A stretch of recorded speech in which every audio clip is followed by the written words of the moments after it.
rititaye ku mateka wabayemo, ijambo ry'Imana rikakuremera. Bwana Yesu asifiwe sana. Ijambo ry'Imana rizari. Paulo yanditse neza aravuga ngo izayita ngo Imana ngo yibuze ikikora. Nimuvuge ngo amen. Imana ngo yibuze materiel didactique, yibuze ibikoresho byo gukora ikishaka gukora. Nguko yarabakoresheje kugira ngo mushireho iyi nyubako. Imana yagize gute? Yarabakoresheje. Ariko n'igihe mutahari kugira ngo ibashe kubakoresha, izireme tibyo yibuza gukora.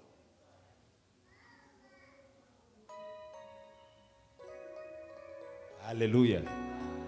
Bwana Yesu asifiwe sana. Izireme yaremeye Abrahamu imfizi y'intama agiye kuja gutamba Isaka.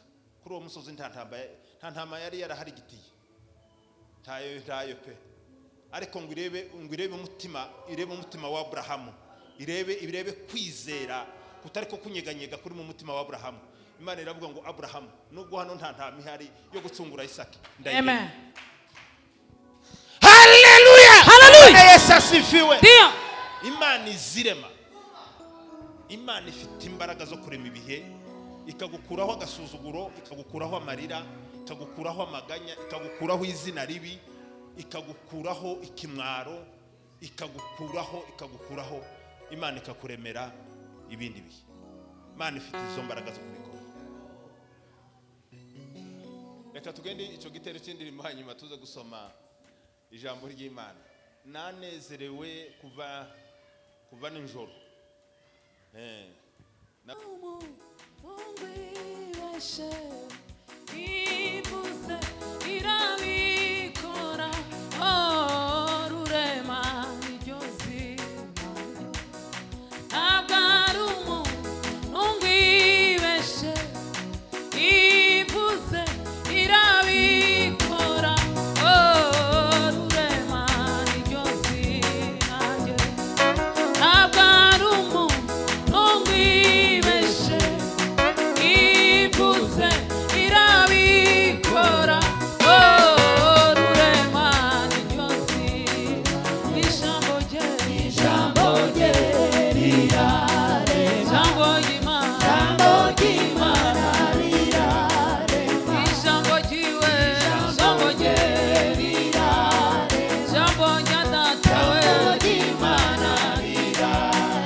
Bwana Yesu asifiwe. Haleluya. Iyo Mana ngizirinda kwera kwayo.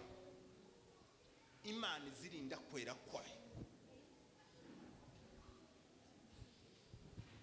Mana ntiteze na rimwe kuzafatwa n'umwanda w'abaturage b'Ikayore cyabura Afrika, cyabura Europe na Asia n'ahandi. Izirinda kwera kwayo.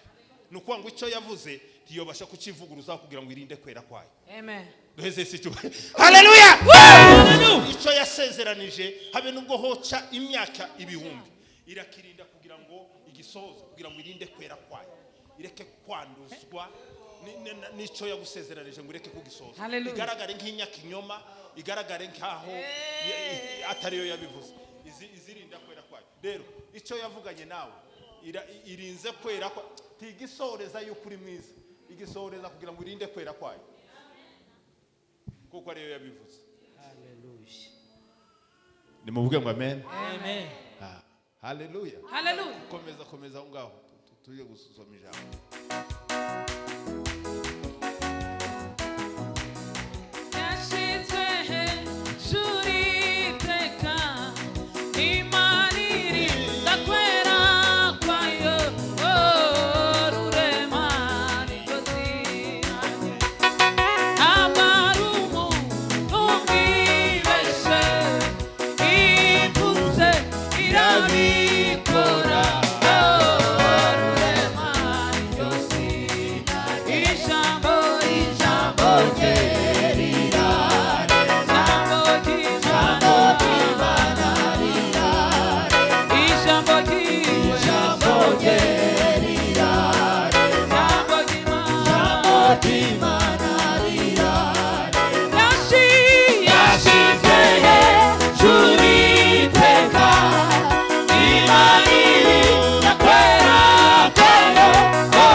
reka tutaramire kuri ico gitero kugeza nimugoroba. Nimuvuge ngo amen. Amen. Izishirwa ruko ibashije kubisohoza. Reka dusome ijambo ry'Imana umubwiriza cya gice cya 3 umurongo wa mbere. Nagira umuntu ubangutse nadufashe gusoma. Undasoma ba Filipi igice cya mbere umurongo wa 6. Cyaco. Ni cyagambiriwe munsi y'ijuru cyose gifite umwanya waco. Amen. Amen. Aba Filipi igice cya mbere umurongo wa 6. Aba Filipi igice cya mbere umurongo wa 6. Icyo nzi neza rwose ndashidikanya nuko yatangiye umurimo mwiza yego muri mwe yego izawurangiza rwose kugeza umunsi wa Yesu Kristo. Amen. Nana inanekora yoze mugira ngo umurimo yatangije muri twebwe izawuta mu nzira. Muvuge ngo amen. Izawusoza kuko irinze kwera kwayo. Izawurinda kugeza iwusoje kuko irinze kwera kwayo. Aya niyo magambo tugiye gusoma cyabura kuganiraho. Tugiye kuvuga ngo ikintu cyose kigira umwanya wacu. Ikintu cyose gisabwe umwanya. Ikintu cyose gisabwe umwanya. Ikintu cyose gisabwa cyabura gisabwe umwanya wacu. Ifondita birasaba igihe. Uyu mugoroba niko tugiye ko cyabona kino gitondo niko tugiye kuza kuganira ngo birasaba igihe. Niyo teme yacu, topic. Iyo mukunda kuvuga ngo topic theme. Ifondita birasaba igihe. Birasaba umwanya. Hallelujah. Amen. Ubukure bwo mu buzima bwa Gikristo, ubukure bwo mu mwuka ntabwo ari ikintu sinzi umushitsi wacu ko arumva urumva neza Imana iguhumugisha. Ubukure bwacu bwo mu mwuka ntabwo ari ikintu cyo kugenda abantu basimbuka ama etape. Ubukure bwo mu mwuka ntabwo ari ikintu cyo kuza gusa ngo ugende usimbuka kuko wova hano ugasimbukira hariya udakandagiye kuri kano kandi. Ntabwo ariko gukura ko mu mwuka nta kintu ari ikintu cyo kuburiya ama etape. Gukura ko mu mwuka ni ikintu gisaba yuko umuntu agenda umwanya ku wundi, akantu ku kandi, igihe ku kindi gihe. Ntabwo washobora kuvuga ngo ndi umukristo nimuvuge ngo amen. Amen. Ngo nutangira numara kubyumva gute utekereze ko wamaze gukura. Iyo tumaze kuvuka muri Kristo Yesu tukaba abana bavutse mu muryango, biradusaba yuko muri uwo muryango tugomba gukura.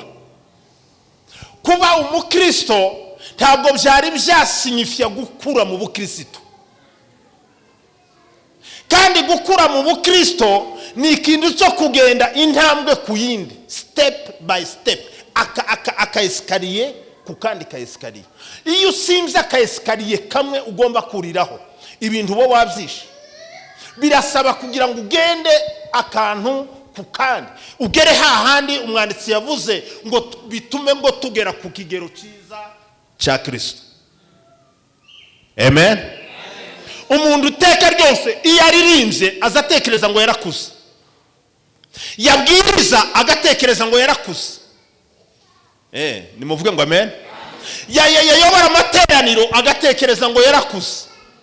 Yavuga ku ndimi agatekereza ngo yarakuze. Yahishurirwa agatekereza yuko yakuze. Ibyo ngibyo ni impano gusa zitangwa ariko ntabwo zari zagaragaza ubukure muri wowe. Ese turi kumwe ba? Hamwanena nene ibuze irabikora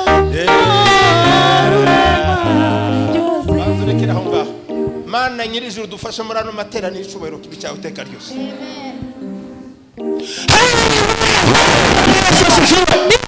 Kwitwa pasiteri ntabwo ari ubukure ubukure bwo mu mwuka. Kwitwa umudiyakoni ntabwo ari ubukure bwo mu mwuka. Kuba evangeliste ntabwo ari ubukure bwo mu mwuka. Kuba conducteur wa korali ntabwo ari ubukure bwo mu mwuka. Ushobora kuyobora itorero ariko uri umwana spirituellement, uri umwana wo mu mwuka. Ushobora kuyobora itsinda ry'abanyesengesho ukeneye kigoze ya mbere, ugikeneye kigoze ya mbere. Kigoze, vuga ngo kigoze. Ugikeneye kigoze ya mbere. Bacyari umwana.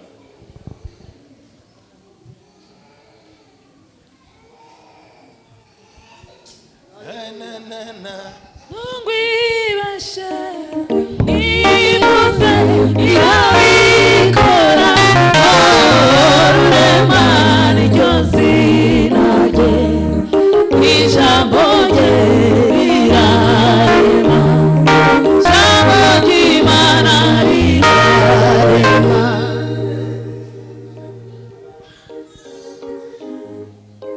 Ushobora kwitwa Sikofu. Muzi ya Sikofu? Muzi umuntu witwa Sikofu? Bishop, Apostle, Archbishop, ariko uri umwana mu mwuka. Mwana ukwiriye guhabwa bibero ya mbere. Ivyo twita ko abantu bakuze ngo none bakugize umudiyakoni, bakugize evangeliste, bakugize nde, ngo wabaye igitangaza ngo wakuze, uzoza ugira ubwoba. Ivyo ni ibintu bihabanye no gukura ko mu buryo bw'umwuka. Umuntu ashobora kwicara hano mu ntebe atazafatana mikoro, ariko ari ubukombe mu buryo bw'umwuka. Nimuvuge ngo amen. Hallelujah. Oh, Bwana basasifiwe. Ariko yagenda akura, aguma kuzamuka gusa mu gukura mu buryo bw'umwuka.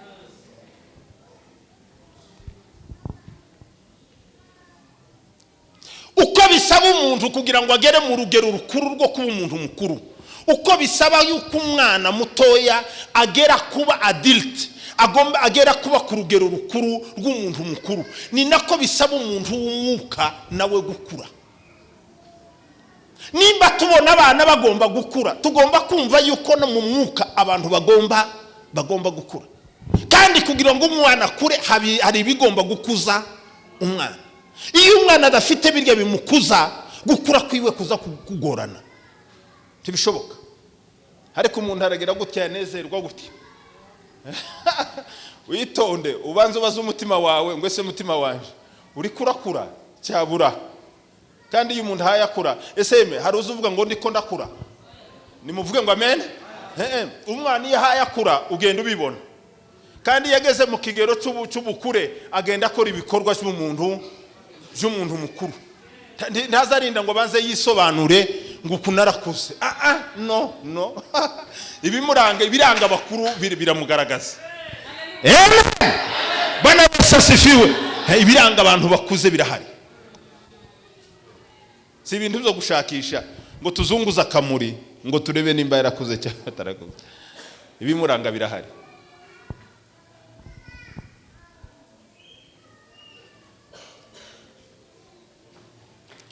Haleluya. Bwana Yesu asifiwe sana. Na Wibeshe ivuze irabikora rurema. Kugira ngo ugire karakter ya Kristo, kugira ngo ugire kamere ya Kristo, ntabwo ari ikintu cikora umunsi umwe. Ntabwo ari ikintu byuka mu gitondo gusa kikama kimera nkuko kw'igihumyo. Mwibuka igihumyo?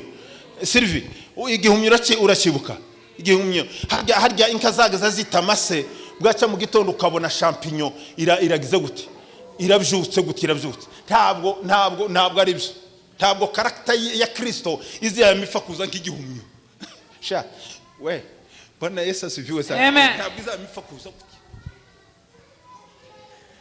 Birasaba igihe. Bibiliya yatubwiye ngo ikintu cyose ngo kigira igihe cyacu.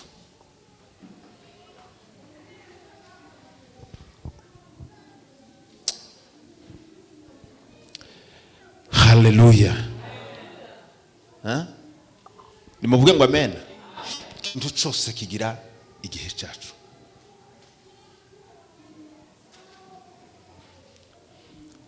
Iyo urugero gusa imbuto urebere ku imbuto ubwazo.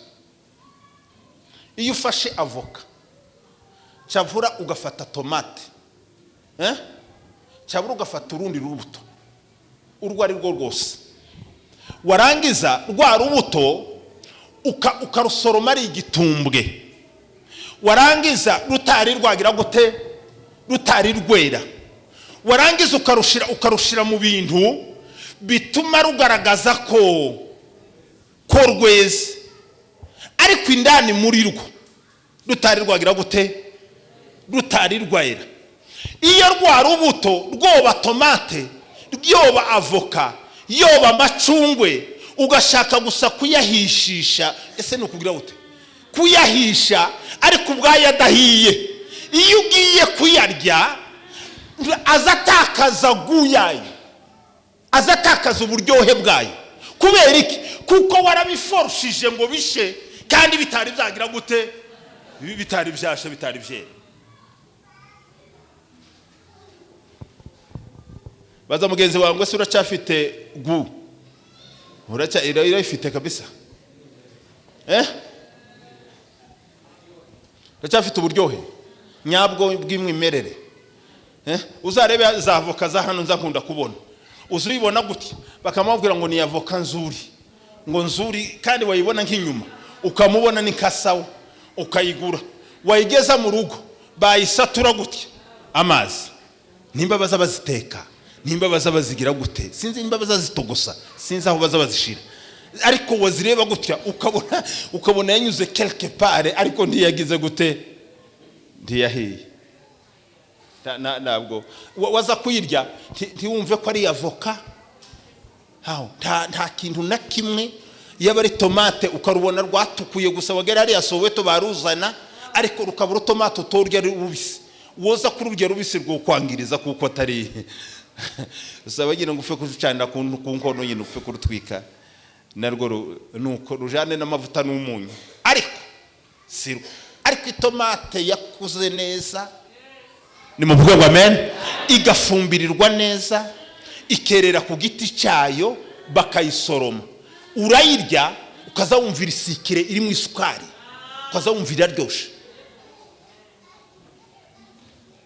Timuri mukubona ko abakristo biki gihe basa nabatetswe nka za avoka, barasa nabatogoteshejwe.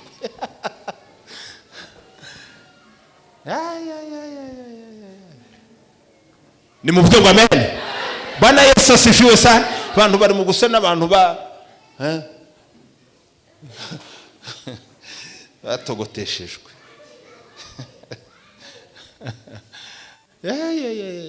Bwana Yesu asifiwe. Bwana Yesu asifiwe. Na imba wanahubiri, wanaomba, ariko barasa nabatogoteshejwe. Kuko turaza kubivugaho, kuko mukanya gatoya wogira gutya, wabona ibintu bikomeye cyane. Bwana Yesu asifiwe sana. Haleluya. Imana ntizayita ku muvuduko dufite wo gushaka gukura. Abantu bamwe bazavuga ngo ariko njewe ko naheza ahantu bamwe ko ndahaye ngira gute, ndayengo. Imana ntabwo yipreocupa no kukwihutisha gukura. Imana zishaka ngo ugende ukura lentema mesirema, irashaka ngo ugende ukura gahoro gahoro, ariko kujuje ubuziranenge. Mu gihe twebwe dushaka kuba abantu bahaye baguruka, turashaka ngo abantu badukomera amashi, turashaka ngo abantu batwita amazina, turashaka ngo abantu batugire gutya. Imana ntabwo yita kuri ibyo. Imana irashaka ngo twitonde, igende yonyine hayidutreninga gahoro gahoro gahoro gahoro, kugeza tugeze ku rugero rwiza rwa Kristo. Ni mu bwoko amen. Haleluya. Bwana Yesu asifiwe sana. Intambara ya kabiri y'isi, hari ibirwa byo muri Pacifique byari byarananiranye gufatwa. Pacifique du Sud, hari ibirwa byari byarananiranye gufatwa kubera nyine ahantu byari biri. Bagerageza kuja kurwana kugira ngo bahagere, bikanga bikagorana. Noneho baza kwiga strategy, baravuga ngo kugira ngo biriya birwa bize gufatwa nta kindi tubanza kugira, turabanza dusharing, duhagarare amabato asharinge gusa, asharinge ibirwa kugeza ibirwa bitukuye, abisharinge gusa, abisharinge ngo barangize kubisharinga. Nuko ba marine rero baradvancinga baja muri bya birwa, ngo bamare kugera muri bya birwa, ngo bashike muri bya birwa bagende bafata akarwa ku kandi, akarwa ku kandi, ngo bamare gufata kwaturwa, noneho batwubakamo amaka yabo.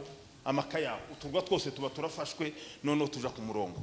Icyo gice nshaka kuvuga ni iki rero, uko hari abantu barimo kugira uti ariko batarigeze basheringwa, tashe yabagezeho kwanza niki hari ikintu cyagusherinze, hari imirase y'imbaraga z'umwuka wera zigeze zikwinjiramo, hari sharing y'ijuru wigeze wumva inyegenyeza umutima wawe, igahindisha umutima wawe, ikawutikisa, ukumva ko umutima wawe uturimo dutangiye tugomba kuvamo.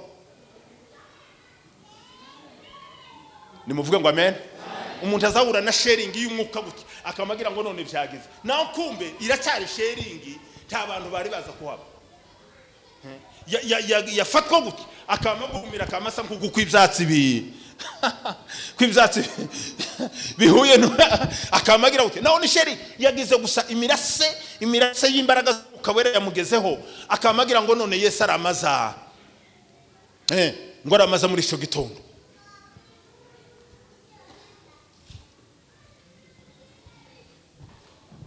Nimuvuge ngo amen. Bwana Yesu asifiwe sana. Bwana Yesu atukuzwe. Imana iza kufata umuntu izibanze ikamusukamwe imirase, irya mirase ukabona ubwiza bw'Imana ukamurikirwa.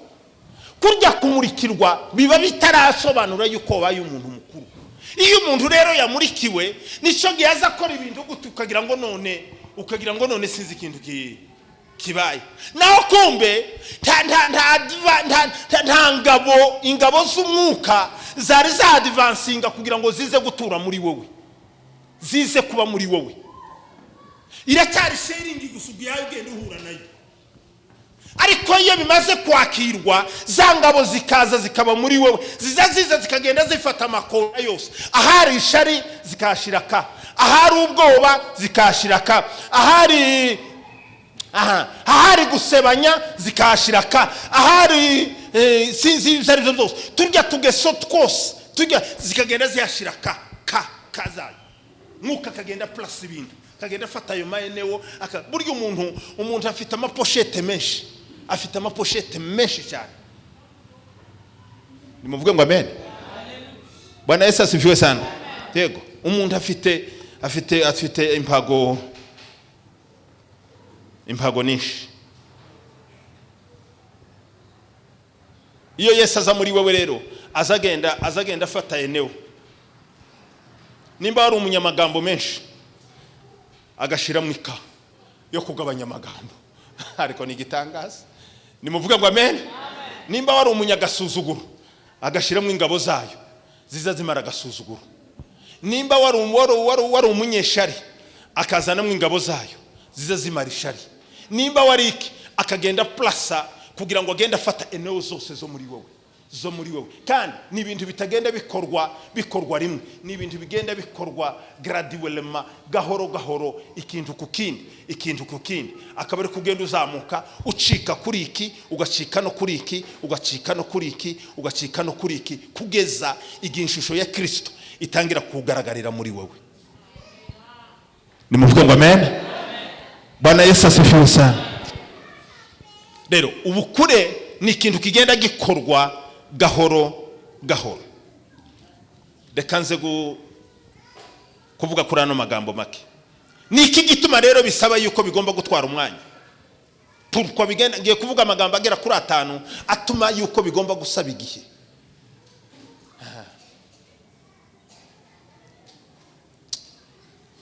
Ngaye nkugenda icyo gitero twumva. Ntabwo ari umuntu.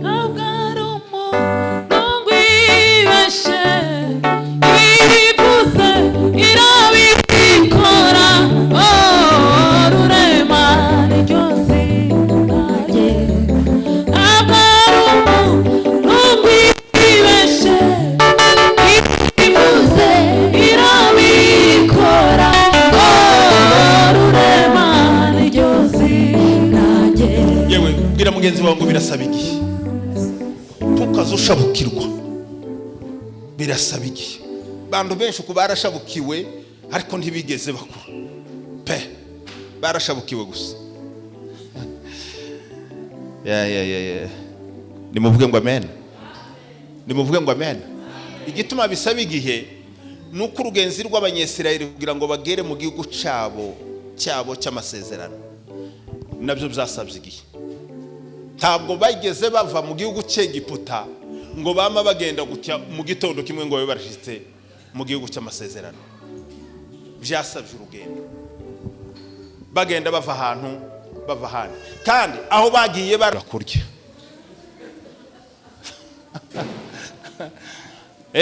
Bwana Yesu asifiwe. Bwana Yesu atukuzwe sana. Yego, amayerere cyo gituma Imana itaza izi twitondera. Nicyo gituma urugenzi rero ari urugenzi rurerure. Imana ijana abanyesiraheli mu gihugu cy'amasezerano bagiye bagira amayerere menshi yo kutumvira Imana, kandi ariyo yabahagurukije. Ariko Imana ikagenda ibihanganira, kabagarura kugeza isohoje ibyo yasezeranije kuzabageza mu gihugu cy'amasezerano. Nubwo benshi bo muri bo barimbutse, ariko isezerano Imana yasezeranije tirigeze ririmburwa. Yari amayerere yose yari yarabananiye, amasomo yari yarananiye gufatana. Buriya rero Imana ishaka yuko tugenda gahoro kugira ngo tugende tukurwa mu mayerere akomeye. Ijambo rya kabiri nuko tuza twibagirwa vuba. Nicyo gituma amasomo yo gukura aremereye, nuko tuza twibagirwa vuba. Habe n'ubukera muribagiwe. Nobabaza ijambo mushumba avuye kutubwira hano. Mbabaze igipande yasomye, reka iriya ndaraza y'inyuma mbabaze. Ngani mumbwire nimba muri ready. Mbabaze ko kera mwibagiwe. Nimuvuge ngo amen. Imana yari kwikora ibitangaza, akora ibitangaza 10 dukurikirana. Yakoze ibitangaza 10 mu gihugu cya Egiputa, abanyesirayeli babirebesha amaso yabo babihagazeho, bakavuga ngo iyi ni Imana ibikoze. Ugeza bahagurutse mu gitondo cyo guhaguruka kwabo basohoka muri Egiputa, babona ukuntu Imana ibakurishijeyo ukuboko gukomeye. Baragenda ngo bagere ku nyanja itukura, basanga inyanja ni inyanja, iruhande ni imisozi batabasha kuzamuka, inyuma ni ingabo za Farao ziri muri speed kugira ngo zize kubafata. Bahindukira na Mose, imva rero kwibagirwa. Baramubwira ngo ariko Mose, ibi nivyo watuzaniye, waturetse tugasubira hariya muri Egiputa, baje kutumarira hano gukena abagore n'abana. Kera bibagiwe bitangaza Imana yakoze, bibagiwe ryahaguruka wa maraso y'umwana w'intama amaze gusigwa batambuka bariko basohoka. Kera barabyibagiwe. Rabwira tese ko ni ibiki bibaye. Mose ngo atakira Uwiteka atirambura inkoni hejuru y'amazi, barambuka. Urebe kwibagirwa kwabo. Ibyo bariko babibona, ariko ngo bagere mu butayu nanone biranga birananirana. Ntibigeze banoga ngo bagere mu butayu batari kose iki gihugu cumye, nta namazi yo kunywa akirimo. Finalema biraza kugenda gute? Ngo batangira kwitotomba, amazi barahabwa. Ngo bageze aho manu bari ko barya, batariko na manu nayo imaze kuba umutsima wa buri munsi. Mwa irarambiranye, umuntu yoguma akarya manu gusa. Manu yego. Imana ati ngaho ubwo mwasabye imboga, reka mpamagaze inkware inturumbutse. Imana yamagaze inkware, ariko Imana irababwira ngo basha ubwo mwanzi byanje mugashaka amerwe, uko amerwe niyo yabishe.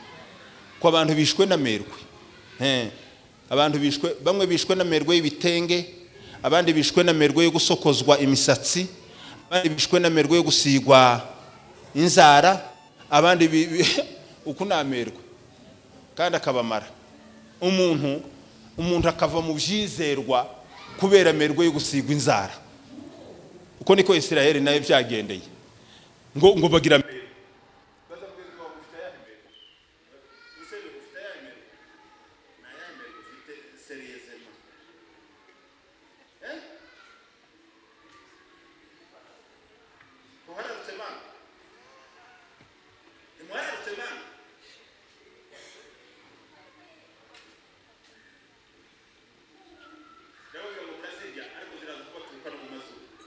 ndaziba hasi akwera ziba hasi nimuvuge mame ndaziba heza umuntu nazoza yitsembura guti yitsemburero akaguru k'ingwara umuntu nagira guti yitsembura akababa k'ingwara kugeza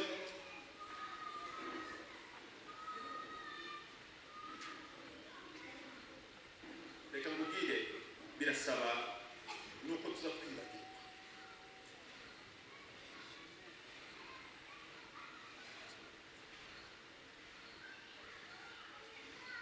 Abaroma igice cya 13 umurongo wa 12 Bibiliya iravuga ngo ijoro rirakuze burenda guca nuko nimwiyambure imirimo y'umwijima mutware intwaro zose igihe kirakuze ijoro rirakuze nimwiyambure imirimo y'umwijima nukugenda wambura kandi kwambura ukiyambura kandi ukiyambura kandi ukiyambura kandi ukiyambura kandi example itself Joshua turi kumwe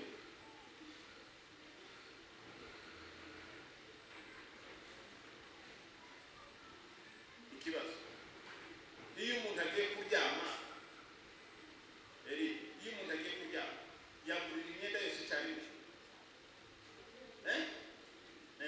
agenda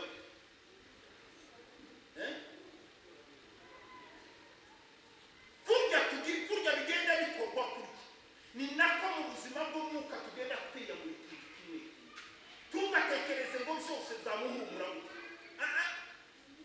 nubona umuntu arakubwiye ngo yarahumuye uzamubwire ngo nta na kimwe wari wakuramo nta na kimwe cyari cyavamo ibikumwe birasaba ngo ubanze ufungure imigozi y'ikirato ukuremo urukweto sibyo nurangiza ukuremo iki nurangiza ukuremo isogisi ariko ntiwubwira ngo uramuhumura n'isogisi imigozi y'ikirato igifunze byose ngo ukuremo urafosinga uraza kuzana ibintu bitameze neza nimuvuge ngo amen genda nuko ibintu bigomba kwitonderwa cyane icya gatatu nuko dutinya kureba ukuri nuko tutadutinya kureba ukuri ko muri twebwe ukuri kwawe abantu batinya kureba ukuri kwawe ntari ifite amabera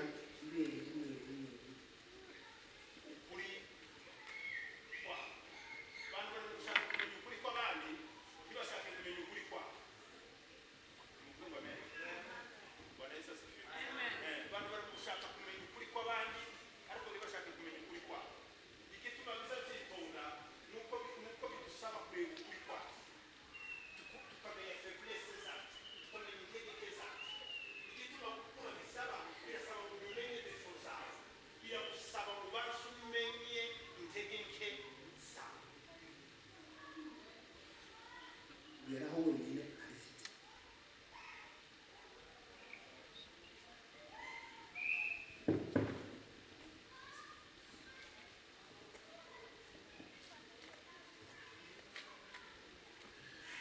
haleluya haleluya kandi umuntu kugira ngo agere kugira ngo umuntu agere ku rwego rwo kwemera itegeko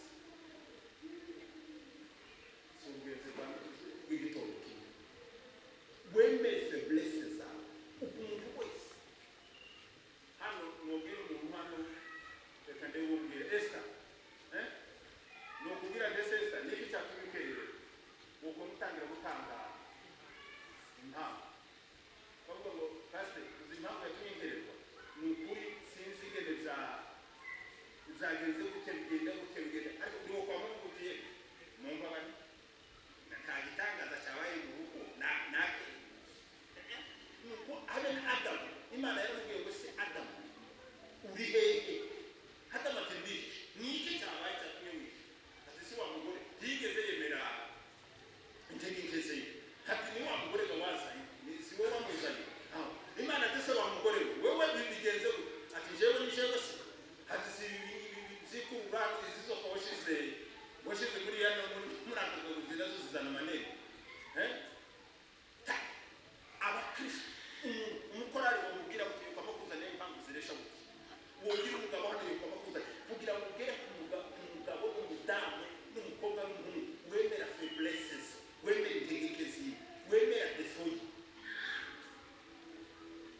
utazi ngo biraza faiblesse tiyo kwemera defi tiyo kwemera aracyari kwa muganga ngo baza gusomere ngo ibikanda byo mu isezerano risha ngo no mu isezerano ngo ryaki umuhandi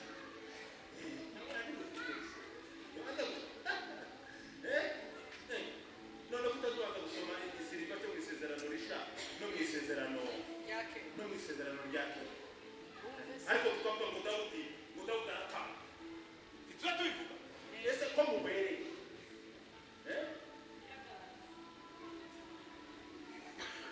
papa ituza tubivuga ngo Dawudi agira gute niwo mu isezerano tumuzaniye iki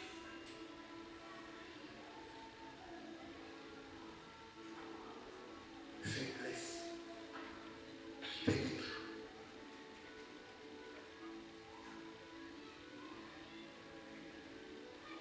ariko Pawulo yavuze ikintu gikomeye yaravuze ngo muri izo tegeke zacu kubera kuzemera ngo ni imbaraga z'Imana ziza zikuzuriraho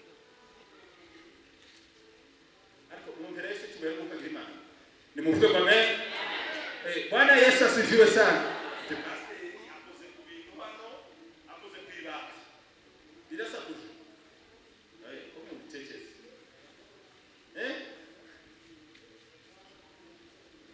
yapaye ukege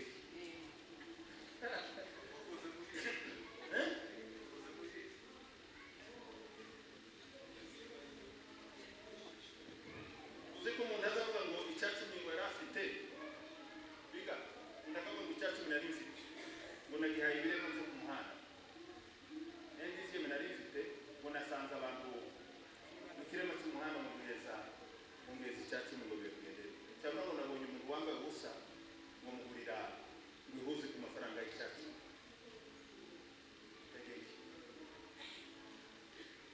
igihe cyose tutari twemera faiblesse zacu tituragira bizabora kugira ngo tugere kuri maturité spirituelle ubukure bwo mu buryo bumwe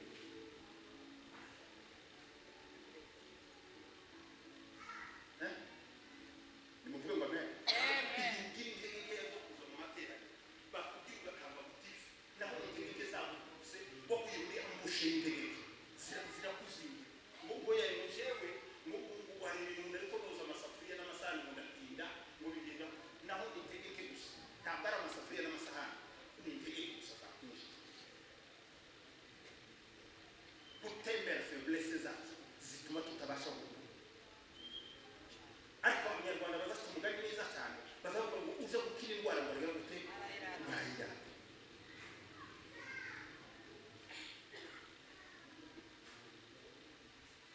reka ndekera aho ngaho kera nabonye ubwo nakoze ku cyacu mbonye abantu barekera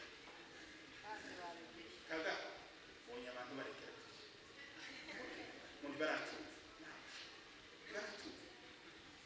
urashaka ngo marayika wo mu ijuru azaza kukubwira urashaka ngo marayika wo mu ijuru azaza kubwira ngo birakwiye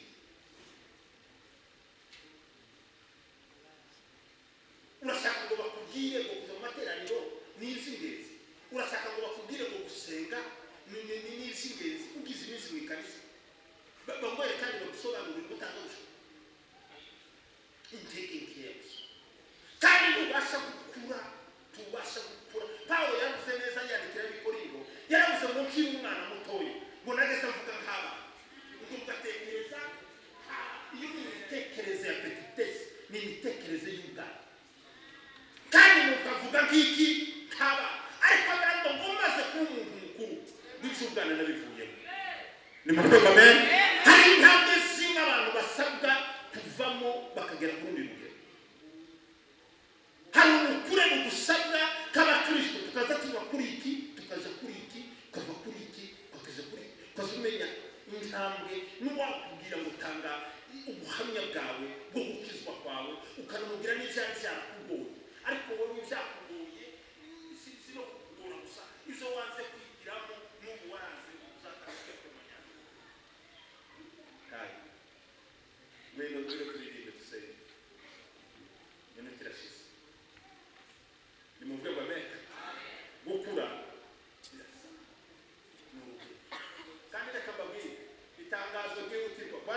asifiwe sana. Gukura birasabwa kuzageza tubonye Kristo. Ntabwo ari ikintu cyo kugera ku myaka imwe runaka uvuge ngo ndahagaze. Gukura k'Umukristo ni ugukura kuzageza ubureye na Kristo. Ntabwo ari ikintu cyo kuvuga ngo ndashaje, ndakesuye, ngo nari umusore, ngo none bimeze gutya, ngo byagenze ugiye kuvuga ngo Kristo akwigisha buri munsi gusa nawe ushaka izindi. Uyu munsi uhora mu bukuru bwo gusa nawe. Iyo umucuruzi agashaka ngo muri cya gitondo wazindutse gucuruza akwigishirize kurire muri bwa bucuruzi bwa cya gitondo. Niba uca mu kindi gitondo ukurire mu bundi bucuruzi bwa cya gitondo. Ashaka ngo buri munsi ugende uko. Ni muvuge amen. Hallelujah. Bwana Yesu asifiwe sana. Amen. Bwana Yesu asifiwe. Ashaka ngo buri step urahantu hose niba ni muri kinyose uko wari ureje none ndasaba ukuri.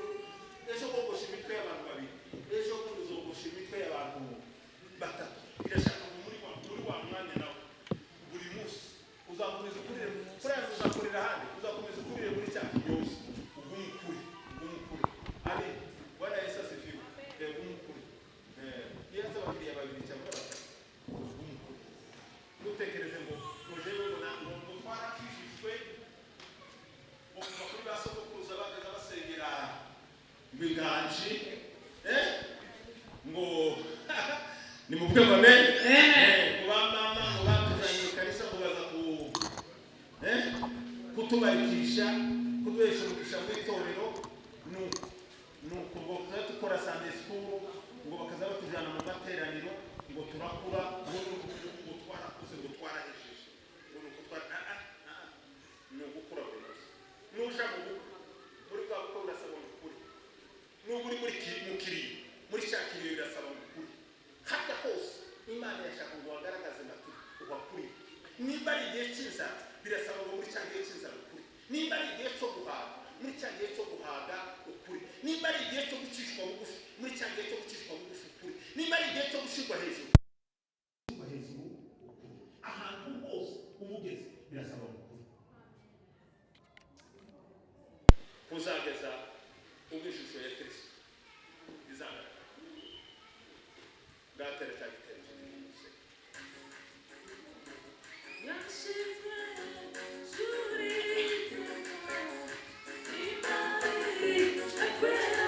Ijambo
wifuze gukura kandi gukura ni buri munsi uhindura imvugo zawe uhindura imitekerereze uhindura imikorere uhindure situwasiyo uhozemo igihe kirekire ugenda utera intambwe ugenda ugira ishusho y'ugenda kurasa na Kristo.